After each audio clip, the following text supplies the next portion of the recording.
He will not force the parents of 8, which is the summer.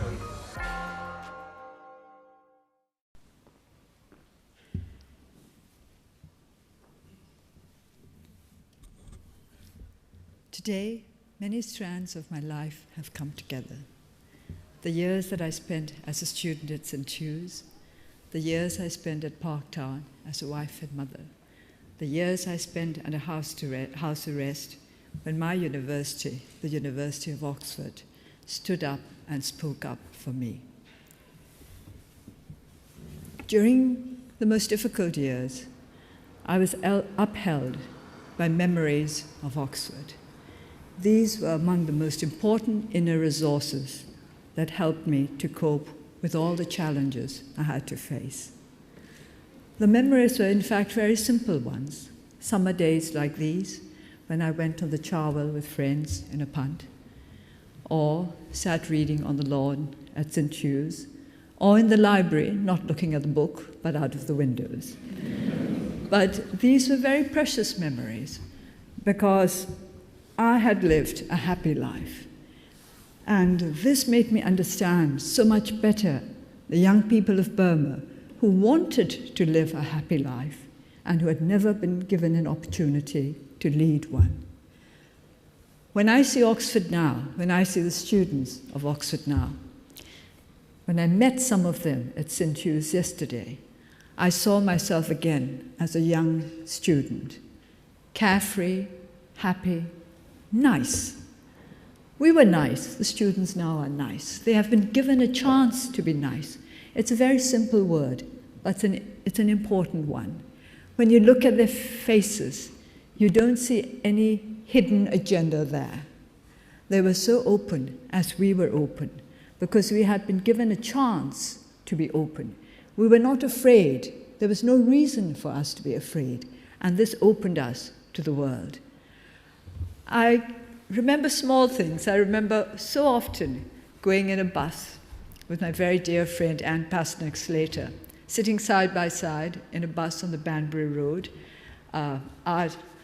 our 4 denim-clad knees next to each other, and Anne looked down and said, "It's not fair, even knees are different." And it was true. I think, I'm not quite sure which way it was, but one set of knees was pointed and one set of knees was round. And these were the sort of things we noticed as students and talked about and built a whole philosophy on this little fact that we had different sets of knees. Our knees were shaped differently. The world was shaped differently, but we were not afraid of it. The differences meant that we were all the stronger. We learned how to cope with the different problems that we would have to face. I have to mention one of my fellow honorants at this time, because when I was under house arrest, I was also helped by the books of John le Carre. They were an escape. I won't call it an escape. They were a journey into the wider world, not the wider world just of other countries, but of thoughts and ideas. And these were the journeys that made me feel that I was not really cut off from the rest of humankind. I was never alone, because there were many, many avenues to places far away from where I was. And all this I was able to do to a great extent because of the years I spent at Oxford, the friends I made there. The most important thing for me about Oxford was not what I learned there in terms of set texts and set books we had to read, but in terms of a respect for the best in human civilization. And the best in human civilization comes from all parts of the world. It is not limited to Oxford, it is not limited to Burma, it is not limited to any other country. But the fact that in Oxford I had learned to respect all that was the best in human civilization helped me to cope with what was not quite the best, because what is not yet quite the best may still one day become the best. It may be improved. It gave me a confidence in humankind. It gave me a confidence in the innate wisdom of human beings, not given to all of us, but given to enough of us for the rest of the world to share and to make use of it for others. I have often thought that the saddest thing about Burma over the last few decades has been the lack of campus life for our university students. Campus life means a life in which young people can create their own world or make the world their own. They have the freedom and the facilities to do so. Our young people in Burma have not had this freedom for the last few decades.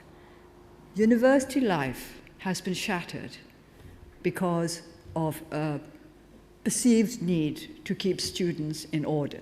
Now, that's not possible. Everybody knows that students can't be kept in order. So we shouldn't spend our time on such a futile and really undesirable mission. I would like to see university life restored to Burma in all its glory. And I would be so grateful if my old university, the University of Oxford, could help to bring this about once again. I would like our young people to know what it is to feel that the world belongs to them and they belong to the world, to be able to stand at the threshold of full adulthood in full confidence that they will be able to do their best for the world, and in the belief that the world also wants to do the best for them. Oxford taught me to value humankind, because when I was in Oxford, I was the only student from Burma. I think I was the only Burmese resident in the university for the first couple of years. And all my friends were non-Burmese, of course, the English students, but students from all over the world, from Ghana, from India, from Thailand, from Sri Lanka, from all over the world. And I never felt that they were different from me. We were all the same. We were all students of this university, which has some magic that makes us feel that nothing separates us, neither religion, nor race, nor nationality, nor even different levels of excellence in academic affairs. Oxford is a place of tremendous broad-mindedness. Nobody discriminates against anybody else because he or she may be different or may not have achieved as much as others. Every human being is expected to have a value and a dignity of her kind or his kind. And that's why, throughout the years when I was struggling for human rights in Burma, I felt I was doing something of which my old university would have approved. And to feel the approval behind me has helped me a great deal. Burma is now at the beginning of a road. It is not the sort of road that you find in England. It is not smooth. It is not well maintained.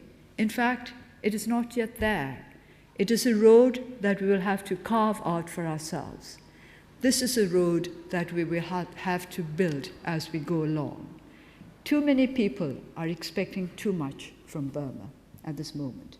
They think that the road where we are standing is like one of those highways on which I traveled from London to Oxford and almost got car sick. But very straight, very smooth. Too smooth and too straight, perhaps, for me, because I'm not used to such smoothness.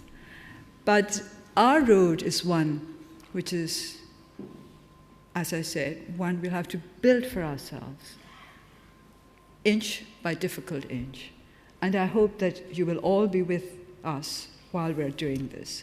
I hope that you will understand that this road is there in our hearts and minds, but not actually there yet in real fact, and that we would need your help and the help of others all around the world to make sure that it leads to where we want our country to go?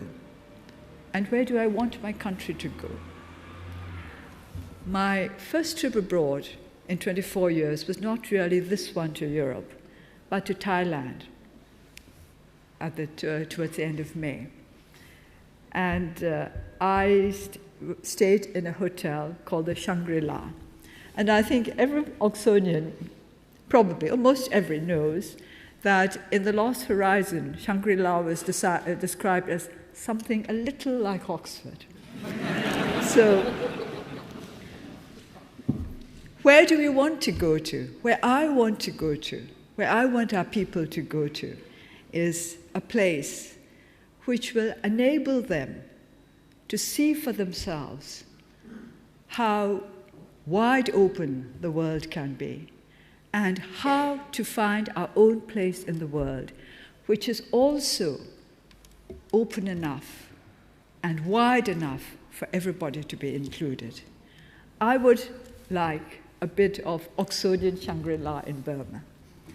This is what I would like to work towards. Very practical, because it's based on hard work and knowledge and modern research, and of course funding. We mustn't forget funding, which is a very important part of building any kind of successful institution these days. And I mention it because I would like all our friends, all our well-wishers, to remember that investing in Burma should be done with a sense of responsibility, and to remind those who are thinking of making use of the new opportunities that Burma is offering, to remember that we, the people of Burma, need to benefit from these investments as much as the investors themselves. Please help us to make sure that all investments in Burma, business, development, humanitarian, all these, in a sense, are investments, that these investments are democracy-friendly and human rights-friendly, that these investments will help to promote in our country the kind of values for which you stand, the kind of values that you taught me.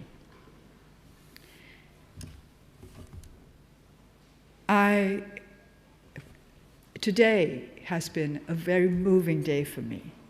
Moving because I have found that the past is always there. It never goes away. But you can select what is best from the past to help you go forward to the future. In my college, my old college, St. Hugh's, I found that I could recognize every bit of it, even though there were very many new buildings. Yet they had merged in with the old. It was such a harmonious picture of the old and the new standing together as a promise for the future.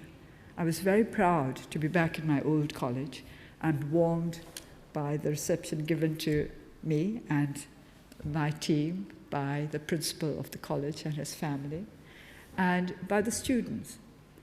The warmth of the students was wonderful. I felt that I was back again in my young student days. I didn't feel any different from them. And in a sense, I'm no different now to the young student who was at Oxford so many years before. But also I'm different because I've had to face different experiences. But I bring all these experiences back to me here at Oxford, and I find that Oxford is big enough and broad enough to contain my new experiences as well. The road ahead, as I said, is not going to be easy, but Oxford, I know, expects the best of its own. And today, because they have recognized me as its very own, I'm strengthened to go forward, to give of my very best in meeting the new challenges that lie ahead. Thank you all very much for staying.